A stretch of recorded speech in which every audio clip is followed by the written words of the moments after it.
Hey, how's it going? I'm here. It's good to see everybody. 30 people. This is awesome. It's been a while. Thank you, Mike 10. Yeah, this crazy number just happened. My original goal for my game, which if you don't know, it's a farming horror game called We Harvest Shadows. My original goal was just 100,000 before launch. And, I've learned a lot and I'm really lucky. I'm also working my butt off, so it's cool. It's a lot of cool things happening. But yeah, it's been a while since I've done one of these. How are you guys? Good to see you. Nice day to Azina. Thank you. Thanks. You guys are so nice. There's like little crowns next to you guys. Crown number 1, number 3. Is that like most participation on a channel?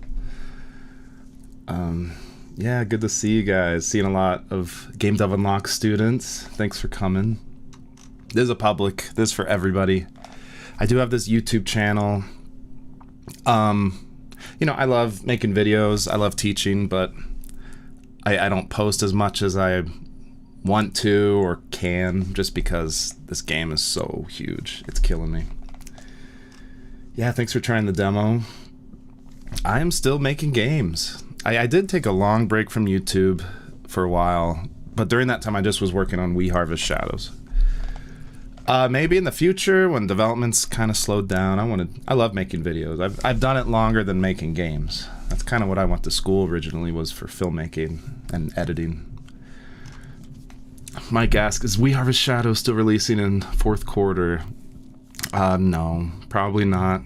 On Steam, I made like a Steam announcement talk about the release date, and now it's just to be announced on Steam. Excuse me, officially. So yeah, this is great. I see a lot of familiar names. Hey, how's it going, Ryan? Good to see you. Yeah, man, isn't that crazy? So yeah, I worked in secret on We Harvest Shadows for 2 or 3 years, and then I announced its existence with a trailer like a year ago. It's been a year. How crazy is that?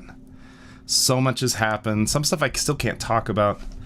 Ryan's asking, I call him Ryan. Jesse is asking me if I'm gonna make a new demo. Yeah, I probably will. Like, we've redone literally everything. Like, new weather system, new save system, new rendering pipeline, new input system. And we're doing this all in the hopes of getting it fully optimized so that we can do a simultaneous PC and console release.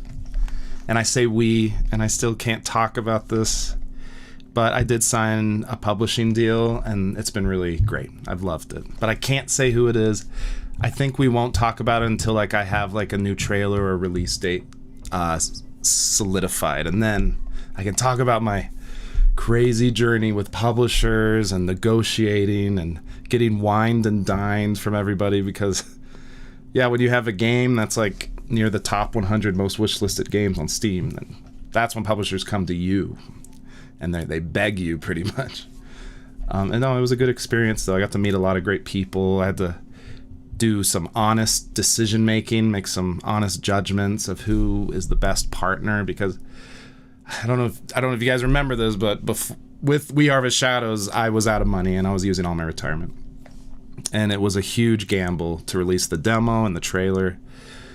We had no money, and so now I do have a budget, and that really helps the creative process when you're not so stressed about if your children are going to eat and if you're going to be able to pay all the medical bills you have. So yeah. No, it's going good. Post new things, it motivates us. Yeah, I wanted to do this because I've learned so much about indie marketing, and I think a lot of indie devs, they hate marketing.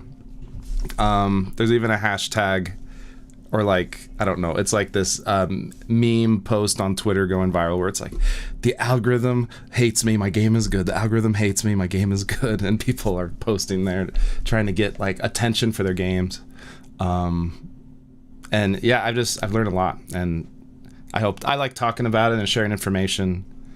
because I feel like I've touched every aspect of game development. I that's what I love. Like I've loved it since I was a kid. Like I love editing the trailer. I love even just some of the some of the stuff that most developers like programming. That's what I'm not super fond of. But I love making user interfaces, which so many devs hate UI stuff. I love marketing. I love storytelling. Anyway, yeah, it's. I feel like I've touched every aspect of making a game. And I like sharing what I've learned. It's fun. Yeah, why can't you talk about the publisher? There's an NDA, and it's a good idea to like save ammo, like with big announcements. That's why I didn't talk about my game, because I knew like having a new game from the maker of the first tree, which wasn't like a mega hit, but it's still, people would be like, oh, I've heard of that game. And my hope was that I could leverage my new unknown game for an announcement. And that's what I did last year at Gamescom in Germany. And yeah, I made a trailer no one knew about, the game no one knew about. And I emailed it to a bunch of people, and I got lucky. And then Jeff Keighley, who runs Summer Game Fest and the Game Awards and Gamescom Opening Night Live, he emailed me back and expressed interest. And so I don't want to like, I love talking about like useful advice that everyone can use, because people think like, oh, David, that's why you've got so many wish lists is from that. But that's not true, and that's what I've learned. So yes, I did get lucky with the Jeff Keighley thing. You know, a lot of work went into it, but I did get lucky that he liked the game and wanted to show it in the pre-show of Opening Night Live. But comparing my numbers to other developers who were in the same show and more prestigious time slots than me, like my game did exponentially better than theirs. And I'm learning it wasn't just because of Jeff Keighley. There's so many other ingredients. It's actually really simple. It's so different than what it was even just 3 to 5 years ago.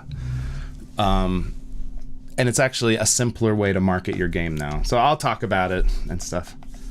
It'll be fun. Yeah. Let me catch up on chat. Yeah.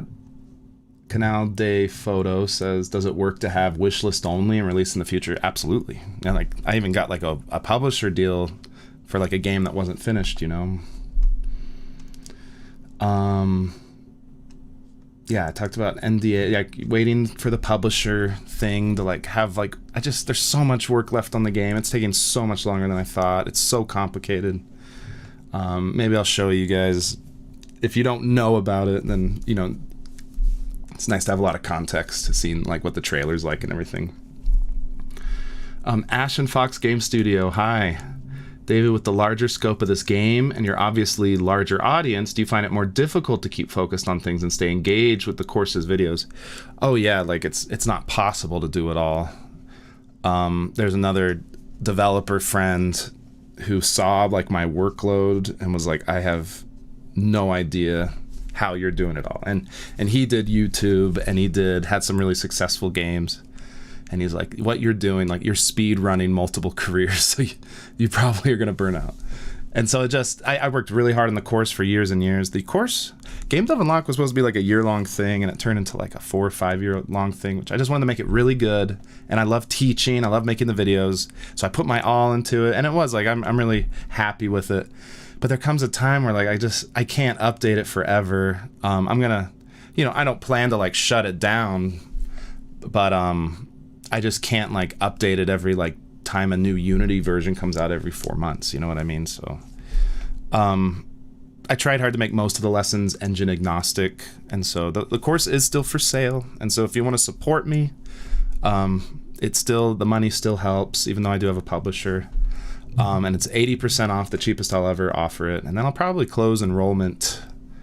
Like the course will stay up forever as far as I'm concerned. But like new students coming in, because the engine lessons, Unity engine lessons are like getting a bit behind, and I might close enrollment.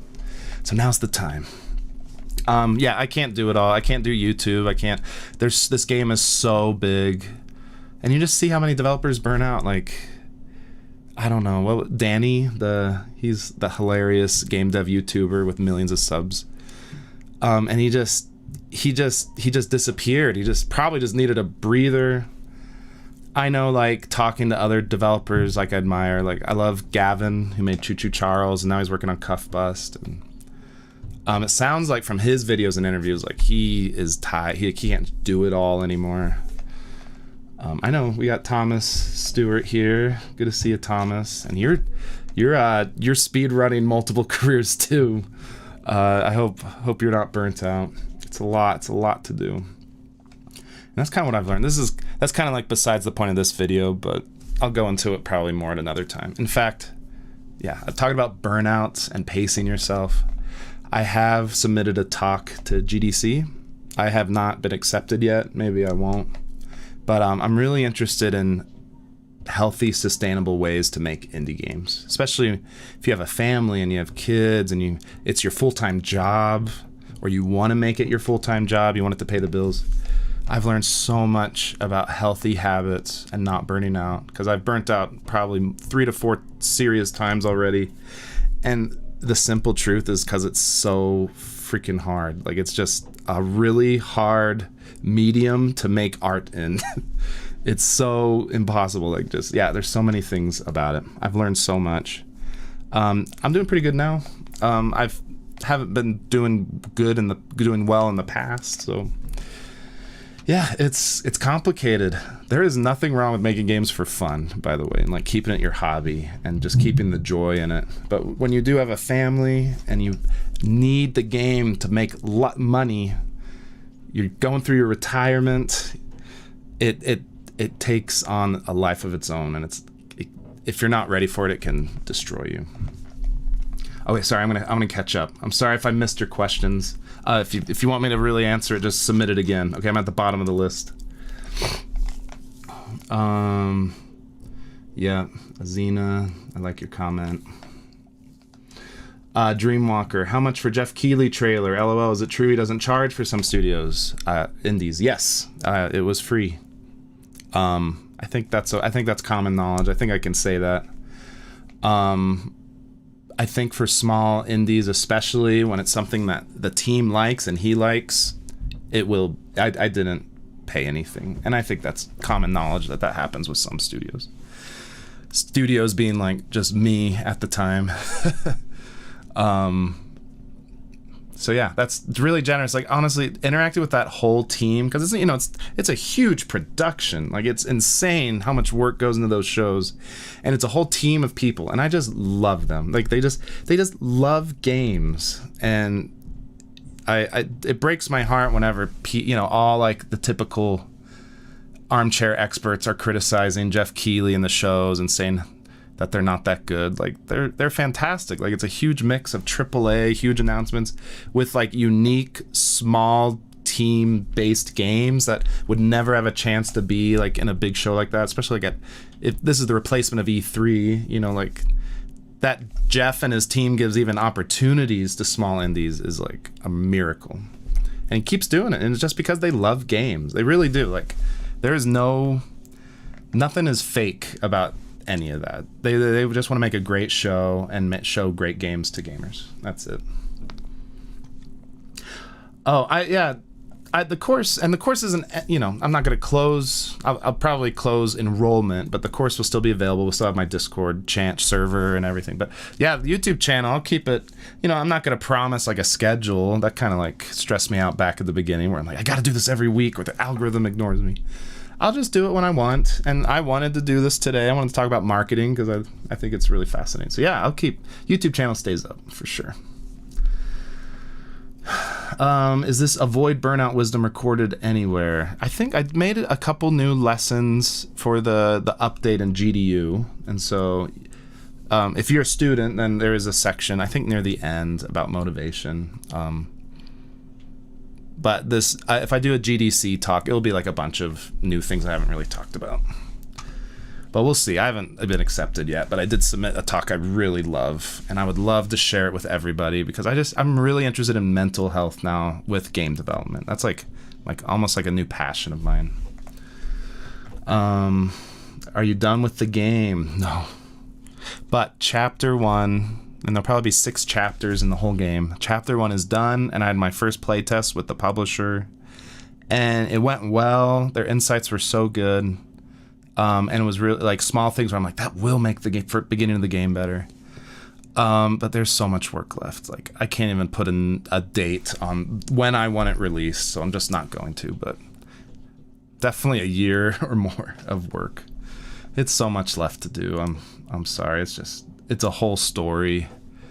But like right after announcement, yeah, I was fixing bugs in the demo. I was trying to figure out my money situation because then all of a sudden publishers were interested. And then it took 6 months to kind of get the publishing thing figured out. It took forever. And then with a budget, I was able to hire people. So it takes a while to hire, and I was doing a ton of interviews. So now I'm not like a solo dev anymore. I don't know if I need to make that clear. Like, maybe I started the game by myself. I have 3 people working full time and a couple part-timers. Isn't that awesome? And getting help on such a big game has been a life-changing thing. So yes, huge fan of getting help. Of course, maybe if if you're just starting off and you're like, well, that doesn't help me, David. I need to get a bunch of employees and pay them a lot of money. That's probably not, you're not at that stage in your career yet, and that's okay. But I'll talk about it in the context of me, how I started off. Because I made the first tree by myself. I made the game before that by myself. And We Harvest Shadows started by myself, but then it got so big. It's so complicated. This is by far the hardest thing I've ever done, is this game, like by far. I used to thought passing certification on consoles for the first tree, which I did get help with that. But doing that, I thought that was the hardest thing, where I'm like, I can literally not do anything harder than that. But I was wrong. This is the hardest thing I've ever done. Nickel Fritz asked, did you hire a senior programmer? Yes, I found a great person, and he's awesome. He's helping me a lot with these deep universal rendering pipeline bugs. That was something, again, through necessity we had to upgrade. I was using the built-in renderer with Unity, and it was a nightmare. It was a nightmare migrating it. I mean, built-in worked great. Yeah, it was like a little slower, but it looked good, and the builds only took 5 minutes. We went to URP, and now builds take 20 hours. It's such a mess. Yeah, it's hard. So I'm getting help with that. That's been great. Is the publisher letting you maintain significant creative freedom? Yes, that was really important to me. Maybe you've heard all the horror stories about publishers. But the fact is, there's some that are really good and they have a great reputation for a reason. And then there's some that are the bottom of the barrel and they're predatory and they'll take advantage of you and they just want to steal your intellectual property and steal the royalties that you work so hard on. There's both, right? There's the great ones and the bad ones, and there's some in the middle. I was really lucky because I had so many wish lists. I got to choose who I wanted to work with, which was really great. And so this is a very developer-friendly publisher, for sure. Yeah, and I love working with them. MJ Snow, I would always rather the game be released polished than it feel rushed and unfinished. Take your time. Thank you. That was the thought I had. I was bummed because some people, I get so many messages saying like, where is it? I want it right now. And I think people got the impression that, the game was pretty much done. Yeah, maybe I didn't communicate that. The demo was like the first thing I worked on. It was like, make sure the systems work. Even like stuff that should have worked, like the save system was still having tons of issues, but we tried our best. People still love the demo, and that's really what helped get all the wish lists, for sure. Will there be a physical release? Maybe. Like, the first tree got a physical release, and this new game is looking to be much larger and popular than the first tree. So I imagine if the first tree got a physical release, then I bet this new game will get some kind of a release like that. That'd be awesome. Have you encountered scope creep? Oh, yeah. It's so hard.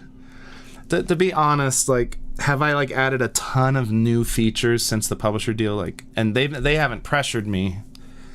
It's mostly, how do I put it? Like, I added fishing. That was kind of like a big new feature, but the thing was like, okay, with a publisher and help, can I make this the game of my dreams? And that's kind of like the road I decided to go on. Like, yes, I'll get help. I can make this game as good as I envisioned. I think, I tell developers, like, take your dream game idea and cut it in half, then cut it in half again, then cut it in half one more time. And that's usually like a realistic project scope.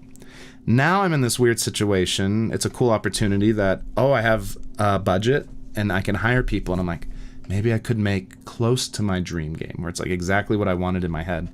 Because the first tree, there's so many parts I'm like embarrassed by. Like, it's just, there's stuff like some people like it, which is great, but it has like a mostly positive on Steam now as its audience has grown. Yeah, I don't know. I wanted to do something I'm really proud of, which does mean scope creep. So yeah, I guess there has been scope creep, but on my own accord. Mostly just try to polish things and get like the story and the timing right and the cinematics and make it feel like exactly how I pictured in my head. So yeah, I guess I don't follow my own advice. I say like cut your game idea in half and I'm like, accept me. And yeah, it's taking a toll. Thank you, Azina. Thanks for being here. I don't think there's gonna be spiders. Maybe. No. If anything, they'd be like spider-like, but not like spiders, and not even like spider monsters. But I don't know. Probably, I don't think there will be any arachnophobia concerns in my game. Sorry. Yeah, these are great questions. I'm sorry if I'm not getting to them. How much playtime in the game? At least like 5 to 6 hours if you fly through it. But because it's like it's a linear story with like open world type gameplay, like survival type gameplay. It's like farming, right? Then it'll probably be 10 hours, probably if you like want to get like the good items and stuff like that. That's the plan. We've seen more music for the soundtrack from the same person who did music in the demo. Yes, lots of music. I'm really excited for the music. More cinematics, more cutscenes, flashbacks, more characters, more environments. Getting the world, because it's an open world game, like you can't just load a whole Unity scene of every little thing in memory. So that's been a hard thing. Again, like why am I making this open world game? So you need to do some form of world streaming and making sure it's performant when you're doing that. In all my other games, I just load the entire scene into memory, which works in the first tree because it's built, it's levels. But if you're doing like seamless loading from zone to zone in a big open terrain, then it gets complicated. Especially if you want to target something like Switch 2. Destructible environment. Like you can destroy, you can't destroy like the terrain. We're not doing that. It's not going to be that big of a game, sorry. But yeah, you can destroy objects, and there's a building system and stuff. And I love when there's like a seamless destruction where like the 3D model turns into splinters and everything. I love that. Add a spider train. I love Choo Choo Charles. I beat that game in one sitting. It's a good game. And that's like an open world type horror game. I love open world games. How do you deal with Unity changes? Really with much suffering and difficulty. It's been really hard. I've had to force myself to learn URP and all these new tools because now we went from an old version Unity all the way to 6.1. And yeah, it sucks. I am convinced I'm doing it because I have to and because I'm getting support from the publisher. I've always told developers this. I still stand by it, even after all I've learned, even with all the cool new features in 6.1. Just get the LTS, long-term support Unity version when you start your game, and never leave it. Like, just never upgrade. Just don't do it. Not worth it. That's what I did with the first tree. No regrets. I'm having to do it now, and I still stand by that more than ever. So don't upgrade, ever. Then when you make a new game, then you upgrade. Nickel Fritz asked, do you have a GDD?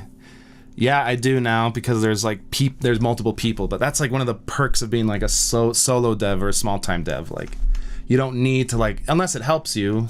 Like I always have like a Google Doc with all my ideas and things to remember, but it's not like an official, nicely organized game design document.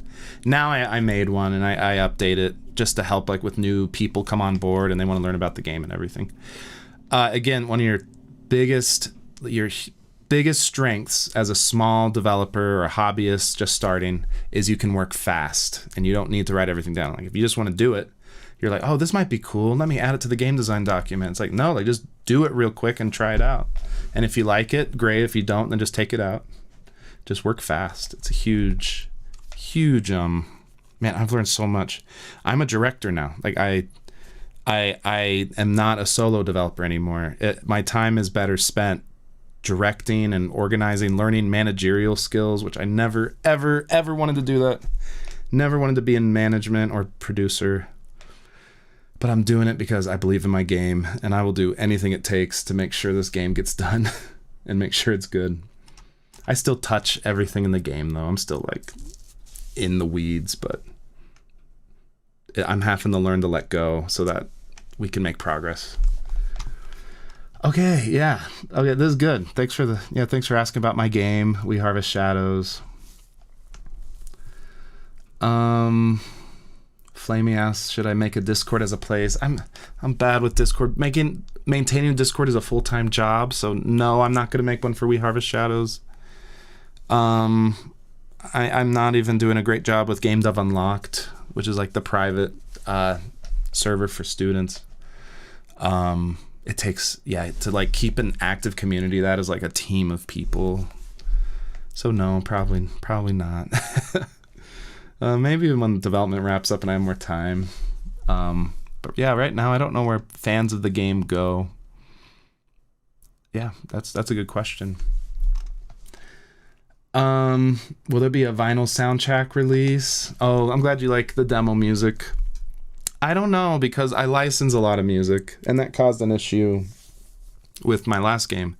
But the soundtrack company, they worked really hard to talk to the artists that I used for the first tree, and they put it on the soundtrack.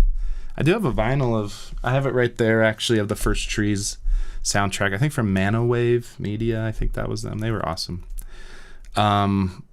I don't know. I don't know about a soundtrack. Maybe if the game is big enough, maybe the composers will be like, okay, yeah, we'll license out a soundtrack for you too. Right now I pay a license for the songs, but it's only for my game. It gets way more expensive if you're like, can I use your music in my soundtrack I'll sell? That gets really complicated fast. Yeah, okay. I do want to, I think I'm answering marketing questions, right? I think this is good. Let me finish these questions and then I'll open up.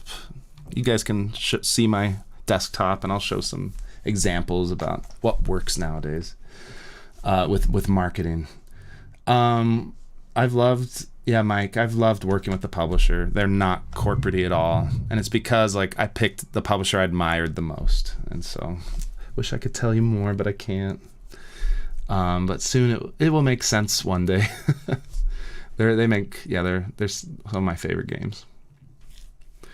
Thank you. Yeah, I'm reading these. These are great. Oh, Flamey, you made the wiki. Thank you. You are welcome to make any Discord group you want, and I'll chime in, but I can't like own anything at the moment. I'm barely staying afloat with the game itself, which has turned into such a big project. It's the hardest thing I've ever done. Oh, Olba Peep. Sorry, I can't say your name. But Olba says, isn't licensed music bad for streamers? Yes, and that was one of the things I'm really proud of I did in We Harvest Shadows. I license a ton of music because that's how I love working. Like, I picture the scene in my head, and I want to use that music. But then streamers, which you need to survive, you need them to play your game, and they won't play it if all their ad revenue gets taken from the copyright flag. It's not a strike. You get content ID, whatever you call it, like a flag. So I spent a few days making really bad music on my keyboard. And I did a replace copyright songs option in the demo. So that's a pro tip I can give you guys. If you feel like your game's like, man, streamers would love this, but I use a lot of licensed music, then spend a day, I just made it because it's impossible to find music that's not in the content ID system on YouTube. So I just made not very good music, and all the huge streamers, they all saw that option and they clicked on it. That made a huge difference.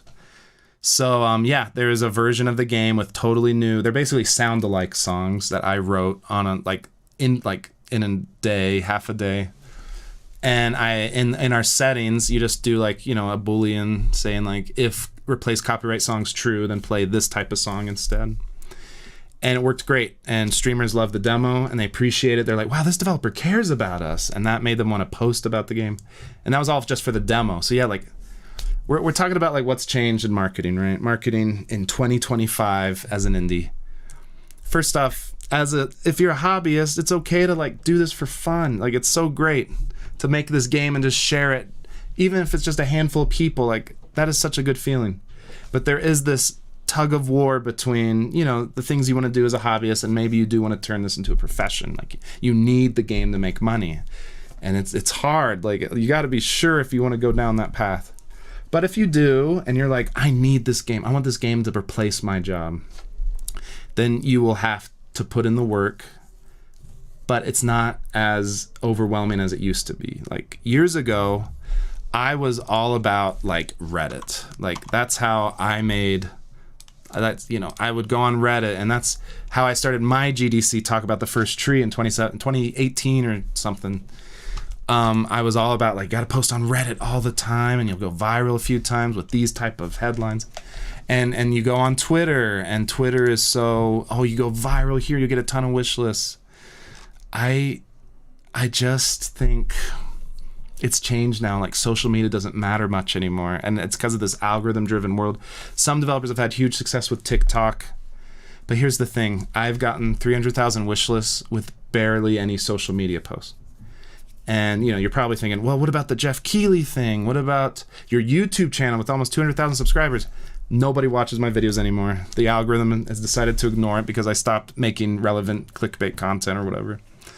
Barely anyone wishlisted my game from YouTube. I compared my numbers at Gamescom with other horror games that were in opening night live. Like, how crazy is that? And mine were skyrocketing past them, even though we were literally we were next to each other in the same genre, in the same show. Their game even looked better than mine. And mine was just kept going and going and going up. We can go to SteamDB. I love this website. So yeah, I started with like 10,000 on day one, which is amazing. And that was because of Jeff Keighley. Thank you, Jeff and the team. But it's still going up. Like it's still going like 10,000. That's 100,000 wish list right there. And it's still going up and it's still going up. And it's like, it doesn't like flatline at any point. There's little bumps here. You can see them like, oh, tiny little bump right there. Tiny little bump here. Tiny little bump right there. There was a bump right here, which was Screamfest on Steam. It's been steadily going up for a year. And now I'm at 28,000 followers, and that equals about 300,000 wish lists on my back end. And so it kept going, and it was because of a demo. And if you guys follow Chris Zukowski, he can tell you everything you need to know about marketing. Like, you don't need to like look at any of my videos because he's got it figured out, and he's data driven. Chris Zukowski has made it clear, like, there's only two things you need to do nowadays. You have to make an amazing demo, which here's my demo page, or it's my full game page. I actually, sorry, I'm getting sidetracked. My demo is part of the full store page. I'm part of Tiny Teams, which I'll get to in a bit. I'm going to talk about Steam events. But the first thing is I made a demo and I never unlisted it. And I made sure it was solid. And here's another thing. I did something unusual. I localized the demo. If you can see here, I went to Level Up Translation. I paid them quite a bit of money. I made sure I was using a localization system, which I use the default Unity localization system. So I had a table, and I just handed them the tables Excel or whatever. And then they translated it for me into 12 different languages, 13. So right there, it's like multipliers. Like, okay, I got, there's no copyright music, or there's a copyright free music option for streamers. It's localized, which helped enormously. So many streamers were in foreign language only. And then I never took down the demo. That was like a strategy where it's like, oh, you got to make like scarcity, like take down the demo. Leave it up. Just let people keep finding it, especially if it's solid and it's fun and people want to try it. And that was it. There's no Discord server, which that used to be like, oh, you got to post on, you got to make a Discord server and post updates all the time. That's like a full-time job, and it will help you like building the game, but it won't help you market it or get wishlists. Basically, I have let Steam do all the work for me. And when Steam gets a whiff that you're doing everything right, that the game is high quality and that people are excited about it, and they have a ton of numbers in the back end, usually it's average demo play time. Usually, you know, it's like, mostly it's sales, but what do you do if the game's not out yet? Like, how do they like come up with the data that the game's going to be hit? It's usually through wish lists, and maybe few smaller numbers like average demo play time and everything. So yeah, I have not posted on social media. I do have an email list, but again, like my click-through rate is like, I don't know, like 5%. So if I send an email blast to even like, I did have like 4,000 emails from the first tree, but again, like 5% of people clicked on a link. So what is that, like 100 wish lists? Like how do you get to 300,000 wish lists? And it's simple. You let Steam market it for you, and Steam does that now through demos. It's that simple. So like, yeah, like did I like work my butt off for years on a demo? Like, yeah, like I localized it, which is crazy. I made copyright free music so that streamers would find it. The game has done as well as it has because of the demo. I worked really hard on the demo. I did a play test round where people tore it apart. Most people hated it at the beginning, and hopefully I fixed up most of the critical bugs and the UX issues, or that people were a fan of it, and they liked it, and they're like, they can't wait for it, and so they wishlist it and they follow it. You don't need to do, you know, like, I don't think those things hurt. And there's developers who've had success with TikTok, which I tried TikTok. None of them went viral. And then I'm seeing this disturbing trend on Twitter, especially these amazing looking games, like games where I'm like, man, this looks incredible. And people are not wishlisting it. Like, they don't go to Steam. They like it, so it has like 10,000 likes, 1 million or 2 million views on Twitter, and you're like, wow, they made it. They're going to be rich. They have no wish lists, and it kills me. And I don't know why. Like, going viral doesn't even mean that they're going to want to play the game. So like, these core gamers that are looking for the next fun game that they're going to love and that's going to stick with them, especially if they love story-driven games or horror games where they want a new game that will really push the envelope of this genre they love, they look on Steam. Like, Steam is where they can make it work. And you'll see my banner. There is something really important. I said there was step 2 of this. So step 1, make the best free demo ever with as many cool features as you can pack into it. Make it, and there's a lot that goes into that too. You're like, well, what goes into like a good demo? Like, how do I know if it's going to be a hit demo? And I talked about it a little bit, like play testing. Play testing will always help you make sure the demo's good. And there's all these things that Chris Zukowski talks about, like genre, picking the right kind of game that is popular. Like, every day I go to the front page of Steam and I check new and trending. I just want to see what people like, and I play a lot of them too. I play them all the time. Ooh, Heretic and Hexen. Oh, I did read about that. They re-released it. That's awesome. Is the Seat Taken was announced, I think, on the Nintendo Indie Direct today, and they released their game on Steam. And yeah, like, they're doing amazing. This came out yesterday. They have their demo. Yeah, I like seeing like what games gamers want to play, and so that's a whole other thing, like the genre you pick. Chris Zukowski talks a lot about that. But let's just say that you do have a great game idea, and you do feel like it would, like, if you can just get it out there, like, will people want to wish list it? And there's so much that goes into like making sure the demo's good, and I can't talk about that. I try to talk about it in Game Dev Unlocked. I really do. I'm like, how do I like boil it down to these? How do you make a game that people want to play? But let's assume you have an idea that's in a popular subgenre, and you just got to get it out there.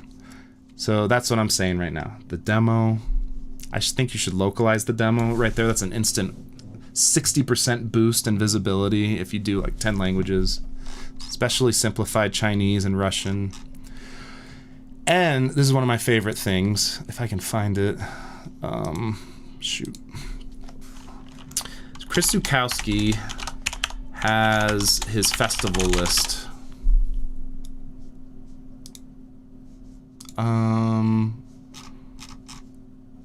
He has a spreadsheet.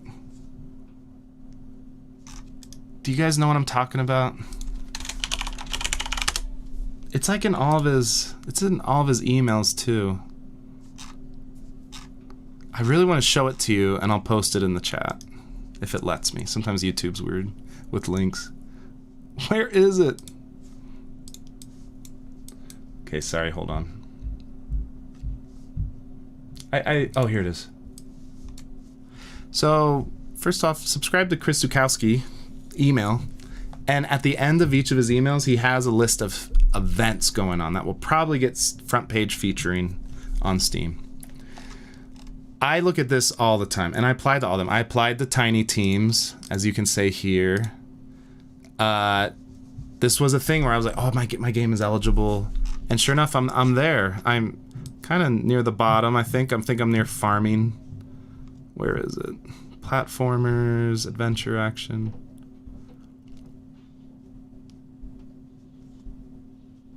I was here originally. Is it under weird and spooky? I think there's like a farming section. There it is. These, like, remember, people find games not from Twitter, not even from TikTok, really. They go to those platforms to brain rot, right? These hardcore gamers, they go to Steam to find these games. Or their streamer. They're streamers that they love so much. So yes, like, have a solid demo and apply to all of these Steam events. And here, I'll post this link in the chat. Bookmark it, check it all the time. I do check this all the time. And yeah, like, I did have to put some hard work into some things. Like, I really wanted to help with the Steam algorithm. I was like, okay, I'll have my demo out, and I'm doing Gamescom, which is huge. But I want to be on the front page of Steam again right after. And the show right after that was the Tokyo Game Show. So you better believe I submitted my game to Tokyo Game Show, which required me going out to Tokyo, which was fun. Like, I wanted to do that. It was expensive, but it was really fun. And I put the demo, and then it got me on the front page of Steam again as a demo. And that was like just a few weeks after Gamescom in Germany. Was I exhausted? Yes. Like, was it really hard? Yes. Like, would it have worked if my demo just wasn't very good? Probably not. Still, people would have been like, this demo sucks. But if you put all those ingredients together and you're in various languages, like even like Japanese and German, huge languages for my game, the Steam algorithm is like, it doesn't, it's not, Steam algorithm is this black box. We don't really know how it works, but it just sees signs that a game is going to be popular and going to be a hit. Hopefully this made sense. And so that's all I wanted to, like, those are the things I've learned. I think Reddit and Twitter and even TikTok, can they help? Yeah, like once in a while, but I think in general now, the best strategy is you need to make a fantastic game, fantastic demo, I guess. Make sure it's polished. Definitely do a playtest or two with people that aren't your friends. Make a really amazing trailer, and there's resources on how to make a good game trailer where, like, just jump straight into the action, no logos. Make it juiced up, like add like the sound effects where it feels good, the tiny bit of screen shake or whatever if you're making that type of game. Make the game for your ideal player, and there's a lot that goes into it. Like, I'm basically making a game that I always wanted to play that doesn't exist. But it was intentional. Like, I did think really strongly about, like, what kind of game should I make that will also sell, and a game that I really love. And I did. I put my heart into it as well as my brain, if that makes sense. I picked an idea where I'm like, this idea really resonates with me, and I have evidence that because I know what games are usually do well on Steam. I know that this idea could do well if it's executed well, if that makes sense. Got my fidget cube. I do this all the time while I'm talking. Yeah, so hopefully that makes sense. Ryan asks, just David, what makes your game connect with players compared to other horror titles? Your numbers are amazing, but what differentiates your game in terms of feel, story arc, connection? It's a lot of things. Like, sometimes it's me just looking at the Steam front page and I'm like, wow, mouthwashing. A very linear, story-driven horror game did really amazing. It sold 500,000 units. Oh, Silent Hill 2 remake. Again, like, it's like emotional horror. That did really well. People loved it because it was executed in a good way. I think there's like kind of how like Stardew Valley, like there was a drought of like a Harvest Moon game. I think right now there's a drought. We're so sick. I think gamers are so sick of arena shooters and battle passes. I do think we're like in an indie golden age almost. If we can give the gamers what they want, which is just solid, good games for fans of those particular subgenres. It doesn't need to appeal to everybody, but that's why you need your ideal gamer in your head. And for me, like people that love Farming Simulator, they love Phasmophobia, they love Silent Hill 2, they love mouthwashing, they love even like these popular simulation type games like Trading Card Shop Simulator and Shopping Market Sim, which I love those games. Yeah, I don't know where I was going with that. Like, there's gamers that love all of those. And I did surveys after the demo came out being like, what kind of games do you like? Like, do you like simulation type games the most? Like work simulation type first person games? Do you like horror games the most? Do you like story driven games like Firewatch the most? And you know what was weird? Like every checkbox for that genre they love the most was checked. So it was equal. Like it was all the same percentage. They just love all those games. These are these core hardcore gamers that like everything that's even adjacent to it. I'm not sure if they would like, oh, they love real-time strategy games, but I've got a sense that people that love like first-person horror games, they usually like the work simulation type games. They usually like story-driven games. That's just a hunch, and I don't have like a recipe or an ingredient so you can recreate it for your particular game, but you gather all that through osmosis pretty much by looking at Steam new releases page, new and trending releases every day, and seeing what demos are popping off, stuff like that. Hopefully that makes sense. Oh, the boba tea shop. You did that, Mike. That's awesome. That was a great game idea, and I think it did well, right? You'll have to tell me. Do you think my previous game, the boba tea shop, is successful enough?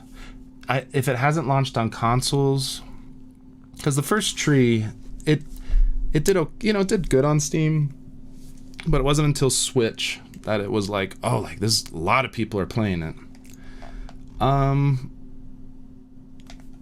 You know what you can do, Mike? This is what I would do. Like, there are so many live streaming events now, and if you're gonna make another horror game, then you can do. Man, let's check them out. Horror.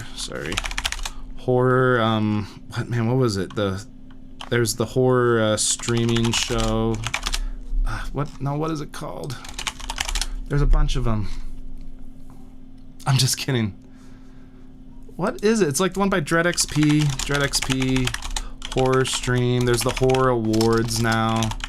I'm sorry, the horror showcase, indie horror showcase. Their show, it's a symbiotic relationship. Like, you need to give them, they need content, and nothing makes these production people happier than exclusives, where it's like, hey, I've been working on this game, I have this sweet new trailer that no one's ever seen, can you put my trailer in your show? And right here you have bunch of your ideal gamers that love watching this, And it's not like, this isn't like a Jeff Keighley thing, but this can still like multiply to a huge like splash. So if you're making another horror game, then do this. That's what I would do for sure. And I had backup plans. Like I did get lucky with like a Jeff Keighley thing, right? But I had been accepted to 2 other shows. I had to tell them like, sorry, like I gotta turn you down now. I got accepted into Opening Night Live, and they were pretty annoyed, but they understood pretty much. Oh, this game looks great. Project Songbird. Yeah, this was like a game announced during the show. First trailer. This game is pretty similar to my game actually. In a cabin in the woods. Anyway, yeah, I would definitely do that. That's a great strategy now. And launch with a demo. Huge help. Good active chat. Thank you. Yeah, Dreamwalker says you're all checking out the spreadsheet. Do it. Some of them, like I said, Tokyo Game Show, I did, I spent my retirement to do it, but I did spend money to go to Tokyo Game Show. And that was like an extreme example where I was like, I'm going to spend all this money on airfare and hotels so I can get on the front page of Steam. That's an extreme example. I'm not saying you do that. But like tiny teams right here, this gets you so many wish lists because it goes on the front page of Steam. There it is, right there. So people click on it. Usually like their algorithm adjusts it to like games that they like want to check out. I would hope that maybe my game will go in the demo spotlight in a few days or something.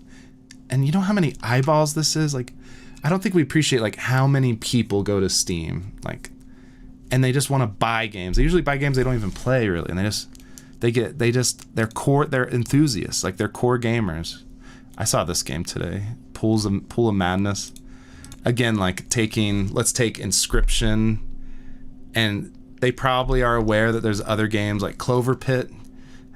I don't know how to describe these games. They're like, is this like a rogue? Yeah, it's roguelite pool. So it's like Inscription, one of my favorite games ever. And then Inscription is kind of similar to Buckshot Roulette, one of my favorite games as well. And then, did you guys hear about Clover Pit? Again, like, came out of nowhere, no social media. They're like, what if it was like a roguelike, kind of like, and like story Inscription, horror flavor thing with retro PlayStation graphics. But what if we do slot machines instead? I think this game has 400,000 wish lists, and they got that way faster than I got my 300,000. And it was all Steam. Like, Steam did this for them. And I played the demo. It's fun. It's addictive. I love this demo. These developers are going to make so much money when this game comes out. But yeah, they probably did a lot of work on the demo. Oh, it's localized demo, probably. At least I imagine so. Yeah, this game's done really great. There's other like small things, and I don't want to get like too like in the weeds, because like having good capsule art is super important. Having a good trailer is important. Right? Like in 5 seconds you kind of know what kind of game this is. It's kind of important to like put GIFs in your Steam description. Like I do that. I have this little thing I made, wishlist. Oh, there's videos now. I forgot they did that. Yeah, they're auto-converting GIFs to videos in the browser. I don't know if I don't know if that's going to be like, that is the reason I wishlisted it, but it helps. Hopefully this is making sense. Okay, great. Sorry if I've missed your questions. Oh, Mr. Supertash, that's great. You'll be at DevCom. That's great. I hope it's a good experience. I loved Cologne, Germany, by the way. That was great. Okay, sorry, I'm catching up. And then I was going to just do an hour. I'm sorry, I got a lot to do. But it's been a while since I did a stream, and I wanted to talk about marketing. I hope it's been useful, and I hope it's not too high level. Basically the big thing I learned is that social media to help you make your game go viral is kind of dead. Maybe it can help, but like Chris Zukowski says, what's most important is the type of game you want to make. You make the game with your ideal gamer in mind, and that means like you have them play tested, like people that want to like that kind of game. You have them play tested, and they will give you brutal feedback, and so you iterate on it. and then you make the demo. And like, yeah, you can like optimize it by localizing it and stuff. You don't have to do that stuff, but it helps, you know what I mean? And then the last thing is Steam events, and you can use that spreadsheet from Chris Zukowski, the festivals. And again, there's lots of free festivals, and you don't have to travel to Tokyo like I did, or Germany.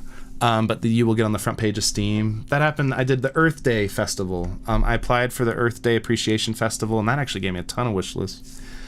And then I did the by Valve, the Halloween Scream Fest, which is all the horror games, and that gave me a huge bump. Those are free. I did like a few others. Oh, I did like the Sound and Save, which is like celebrating music and sound design in video games, and I did that. That was a bit of work because I made a custom. We shot a music video for that, but that gave me a nice bump. You don't need to post on social media. Email newsletters I still love, but I don't like after like with a 5% click-through rate, you're only gonna be getting like a few hundred people. You want Steam to market for you, and it does that with a great demo, pretty much. What type of games do you recommend in 2025?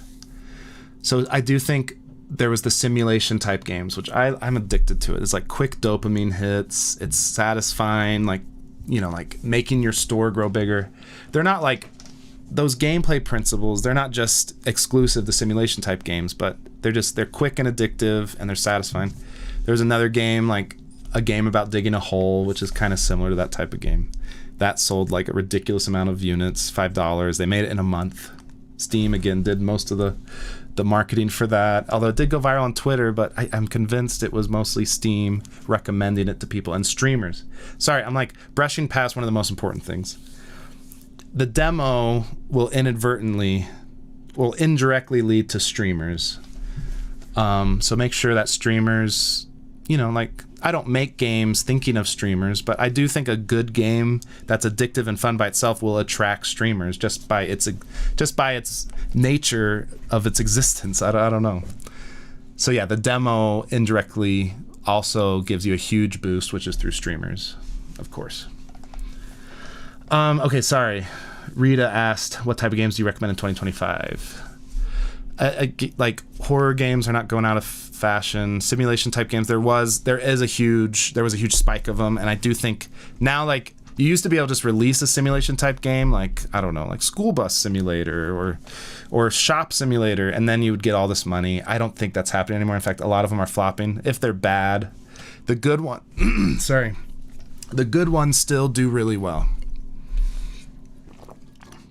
So again, I'm not saying at all, please don't misinterpret this. I am not saying like make a game you hate, like make a game that you're not passionate about at all.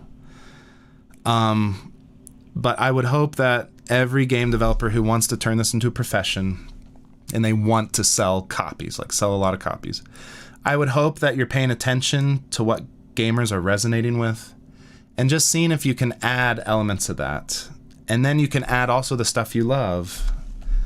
I think that's a good winning combo. And that's kind of like me. I saw another question being like, I didn't know you liked horror games. Yeah, like I love horror games. Like ever since I was 14, I played Silent Hill 2 like in my basement, and it like left an impact on me for the rest of my life. And I love horror films. And so where was I going with that? Like that, I do love horror games, but what I love most of all is storytelling. Like I love storytelling. So I was like, well, I'll make a story-driven horror game that's beautiful. Because that's like the first tree. This first tree, there's like, it's like a little horror adjacent at the very end of the game, I had a lot of fun with that. But what I really love is making beautiful games with stories, important stories to tell. And that's exactly what We Harvest Shadows is. It just happens to be horror. Thank you. Yeah, I'm reading these comments. Also about Tokyo Game Show, I've gotten an opportunity to be in the event, but it'd be pricey. Okay, cool. I saw last year's event put all the unreleased games in a second tab. Was the traffic still good in that second tab? Yeah, Tokyo Game Show did great. So I've gone to 3 events for We Harvest Shadows. Gamescom was the best, but I'm gonna exclude that because of I was part of the show. I was in the Indies of America booth, by the way, and that cost, man, Just the booth itself costs for $3 or $4 without like airfare and hotels and stuff. But that again was worth it, obviously. But I don't know if the data is good because I was in opening night live. Tokyo Game Show, I can't remember exactly how many wish lists I got, but it was like 5 figures of wish lists, which was great. I had the demo up, and it was in the second tab. I think it was worth it. I think other games, I talked to other games that were there, and they maybe got like 5,000. And then I did go to PAX East. I was in PAX Rising, which I wanted to do just because I've always wanted to do it, and I was really happy about that. And it was fun, but I only got like 3,000 wish lists from PAX Rising, PAX East, in the PAX Rising section. And again, like they did provide they did pay for my booth because I was really lucky and I got in that collection of games. But just the airfare and the hotel was expensive, so I spent a couple thousand on that. Yeah, I don't know, because that was like getting close to like $1 per wish list, which that you don't want to spend that kind of money. I would say convention, like getting on the front page of Steam is great. There's probably cheaper events you could do if you want to do it just for a life experience, because I had always wanted to go to Japan and I loved it. I was obsessed with it. So it was worth it just for that. Probably with all the money I spent, I don't know if it was strictly worth it, but if you can do 2 birds with 1 stone, like cool life event with some wish lists, then yeah, you should do it for sure. 6 Foot Giraffe, thoughts on releasing demo when there's still years of development ahead? Seems like, is 6 Foot Giraffe, are you the guy making that game that's like Inside? Sorry if I'm wrong, but maybe you could tell me. Which is, if it's the game I'm thinking about, it looks amazing. Oh yeah, releasing the demo and there's still years of development ahead. I'm struggling with it, honestly. And yeah, like I polished the demo. I put so much work into it. And the game has so much work left. And now I'm like doing this huge engine migration, replacing every important core system when my project was a house of cards to begin with, because I work with a lot of asset packs. I work fast and messy. This has been like the hardest thing I've ever done. So do I have like advice about it? I'm like reading your question. Seems like the way to gauge actually interest before syncing. And you know, I don't regret it because this is how I got a great publishing deal. I proved it. Remember, like I had my game and I sent it to all the publishers and they all said no. They were like, nah, this game's not gonna, it's weird. We don't like it. And I had to do it myself.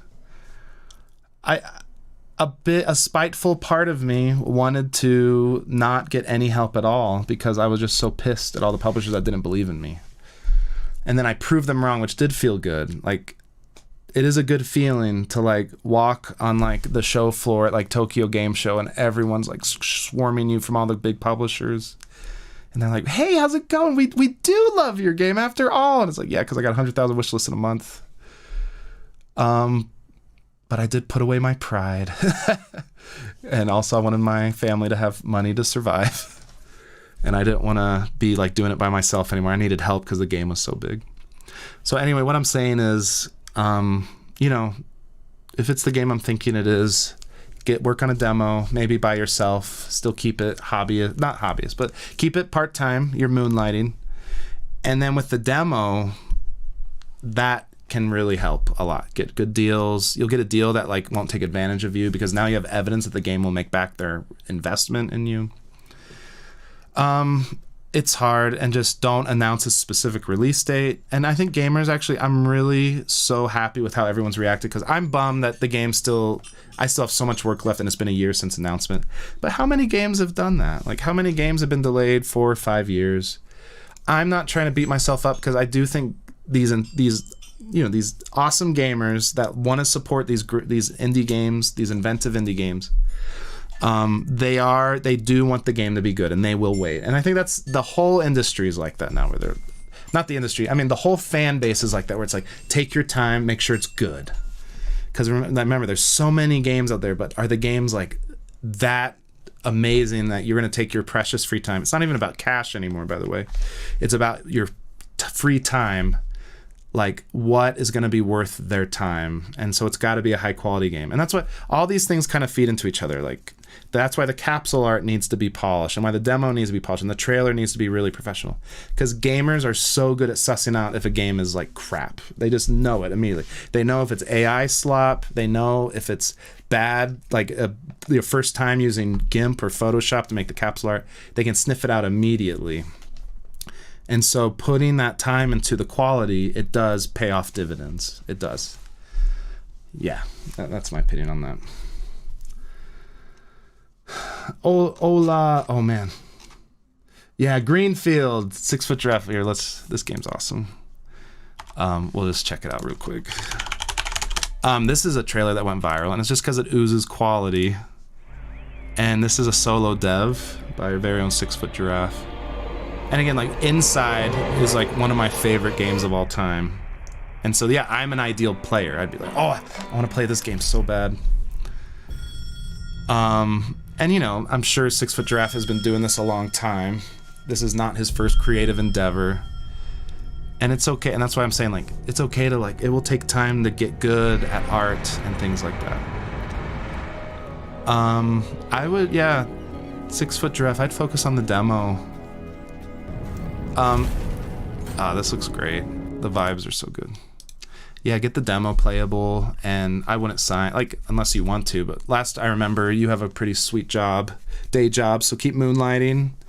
And that's how I started too. Like, I worked at a virtual reality company, studio. I got to work on, like, all the stuff I always wanted to work on, like Star Wars and stuff. But I still, like, just by my nature, I want to make stuff, and I want to be my own boss. I want to make my creations, and eventually, like, there is like a creative director, especially someone with important IPs that you have to take orders from. That's why they're paying you. That's why you get a salary. So I put that energy of like, I want to make something that's mine, and I put it into the first tree, and I just did it at night, and I did it because I wanted to. Life was so much simpler back then, by the way, and I think I've been pretty honest. Sometimes I'm embarrassed by it, but the truth of it is, I was really happy when I was working a day job and I was making my game on the side with no expectations. And to say that like it gets more complicated when you need to make money and you have a family and you have bills to pay and you need the game to succeed, it changes everything in an unhealthy way if you're not ready for it, which is kind of what I want to talk about if my GDC talk gets accepted, which if any of you go to GDC, this upcoming new one in 2026, I will try to be there, and it'd be cool to meet any of you, especially GDU students. Okay, I'm probably gonna wrap up soon. This has been fun. Hey, Guy Punked, this is so good to see you. I hope you're doing well. Very talented dev. His game looks exactly like Hades in like a really high quality way. I've applied and been selected to be funded by the Regional Fund here. Congratulations. That's awesome. I'm setting up my company now, and I'm going to start working full-time soon. That's amazing. You're a very talented dev. Keep it up. Don't lose hope, but also don't make the game too big like me. I ignore my own advice. Yeah, cut your game idea in half. And don't add scope. Jag says, are you using Playmaker? So I started off by being like, I do everything in Playmaker, and I still like using Playmaker, and I still prefer it almost, but I am actually feel pretty proficient at C# now in Unity. I do all of the scripted events in Playmaker just because, you know, it goes into nice little states, and it's very linear, and I can see it like, you know, it's a graph editor, you know, it's a finite state machine thing, go to nodes, it's like, I love it for like, you know, just timing stuff and seeing it. But I do both now. But yeah, still lots of Playmaker and We Harvest Shadows. A game about time traveling with small scope. Is that possible? Probably not. Will you be at Gamescom this year? No, I won't. It's expensive to get out there. I loved it though when I went last time, but maybe one day I'll go again. Yeah, this has been good. Oh, here, I'll answer this question from Lily Talent. Aren't you sometimes scared that the market changes so much, everything about Steam, that you cannot continue the way you do now as a solo developer? Yeah, it's a good question. Yeah, I think about all the time. It's what keeps me up at night. Is I'm like, even though I'm gonna have this huge blessing of all these wish lists. I'm like, there's games that have had just as many wish lists and not done well, and usually it's because they didn't have a demo. I try to fact check myself, and that kind of what helps me. Here's a fact check I would tell myself. Like, will simulation type games kind of overwhelm the market? Like work first person type simulation type games. Will people get sick of them? Probably. But like, how long did it take people to get sick of platformers during like the first beginning indie revolution, like in 2010, 2011? How long did it take? And I'm like, man, I don't know. Like, there still was like platformers doing well even 5 years later. I think there will always be, when I fact check, like, oh, will people get sick of horror? I'm like, no. Like, if you look at film, like, there's people that subscribe to just a horror movie streaming service like Shudder, and it's because it's like, that's like who they are. It's like, it's not just a fad. It's like it's a strong genre that will never go away. Is it possible, like, I take too long and people lose interest in my game? Like, yes, that definitely keeps me up at night. But then I try to fact check it. I look at the data, like from Chris Zukowski's emails, who did a huge study. I'm like, do wish lists get stale? And his finding was not really. And so I take that into account. I start to like really piece together, like, what are like the true problems that I could run into? And usually gamers are willing to wait as long as the final product is really good. And so that was the bet I took, where I was like, I will get a publisher. I will do all these really hard things now, like upgrade the engine.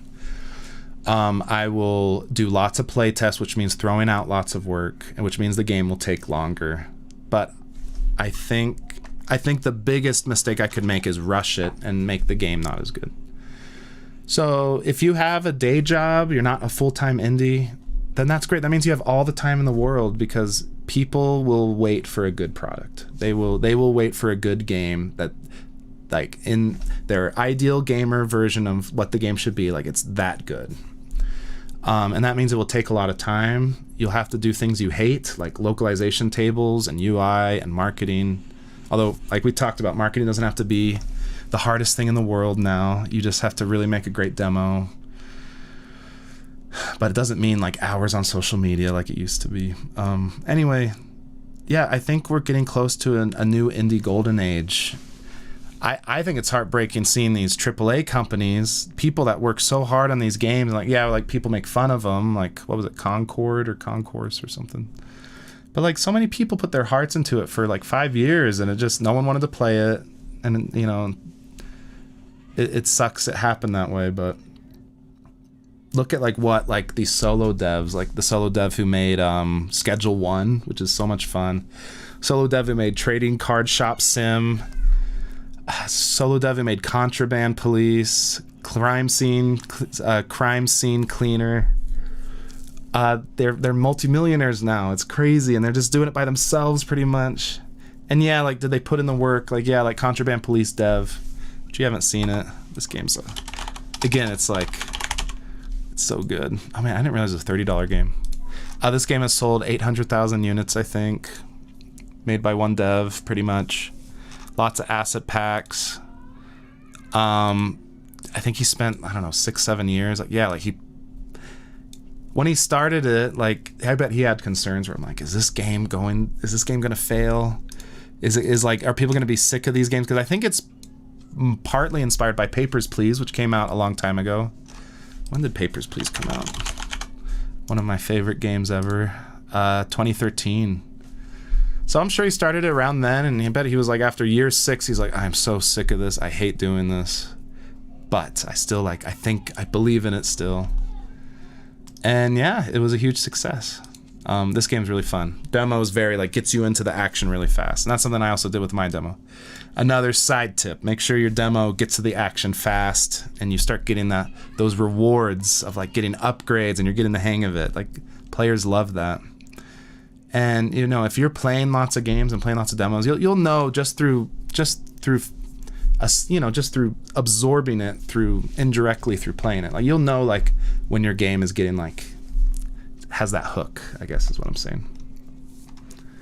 Okay, this has been great. Yeah, and yeah, Mr. Super Tesh says, yeah, horror streamers aren't going away. Thank you for the support. I'm probably going to head out. I'm working on for people that came to the stream for We Harvest Shadows, I work on it every day. I'm hiring really talented people to help finish it. I am taking that route I talked about where I want the game to be the best version of itself possible. I'm not rushing it. I had to rush the first tree because I was burnt out and I couldn't figure out things because I didn't have any help. I'm not doing that this time. So this is a new adventure for me. I might be making a horrible mistake. I am burnt out still right now, but I'm trying to do it, put in healthy habits so I can get to the finish line. I do not plan to work on this game forever, but I don't plan to rush it in an unfinished state. Release it in an unfinished state. So I will keep working on it every day. I'll do YouTube videos when I want to. But it's good to say hi to everybody, and I hope maybe to go to more events in the future as the game gets closer to completion. I'd love to go. There's EGX in London. I'd love to do that one day. I would love to go back to PAX West, which the last time I did that was in 2017 for the first tree. What else do I really want to do? Oh, Bit Summit in Kyoto. I only went to Tokyo for Tokyo Game Show. I would love to go see more of Japan, and I would love to go there one day. And maybe I'll meet you guys there. And now, so I told you about GDC. I hope to give a talk there. I haven't given a talk since 2017. And so to do a new talk about like mental health and being sustainable habits to making games, which is super hard to do. I think I'm going to talk about that. We'll see what happens. Okay, I better go. This has been good. Thanks for the comments and for the support. All you are super nice, and I appreciate you. Real quick, if you want to support me financially, you can. There's a coupon code in the description for games I've unlocked. And I think everyone here, I think, would love the new lessons I made for marketing and for making games in 2024 and 2025, respectively. Thanks, Thomas. Good luck with everything. I love your interviews, Thomas. Keep it up. And yeah, this has been good. All right, thanks for tuning in, guys, and I'll talk to you later. Bye.